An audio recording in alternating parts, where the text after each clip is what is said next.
నిర్దేశించిన గడువు వరకు కస్టమ్ మిల్లింగ్ రైస్ లక్ష్యాలను సంబంధిత రైస్ మిల్లర్ల యజమానులు పూర్తి చేయాలని హన్మకొండ జిల్లా అడిషనల్ కలెక్టర్ వెంకట్రెడ్డి అన్నారు. హన్మకొండ జిల్లా కలెక్టరేట్లోని కాన్ఫరెన్స్ హాల్లో సీఎంఆర్ లక్ష్యాలను పూర్తి చేయడంపై హన్మకొండ జిల్లాలోని రైస్ మిల్లర్ల యజమానులతో సమీక్షా సమావేశాన్ని గురువారం నిర్వహించారు. ఈ సందర్భంగా జిల్లాలోని రైస్ మిల్లుల యజమానులతో నిర్దేశిత సీఎంఆర్ లక్ష్యం ఎంతవరకు పూర్తి చేశారు, మిగతా లక్ష్యాన్ని ఎప్పటి వరకు పూర్తి చేస్తారనే వివరాలను ఆయా రైస్ మిల్లుల యజమానులను జిల్లా అడిషనల్ కలెక్టర్ అడిగి తెలుసుకున్నారు.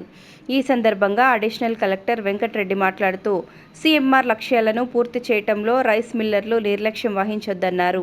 ప్రతిరోజు లక్ష్యం దిశగా చర్యలు చేపట్టాలన్నారు.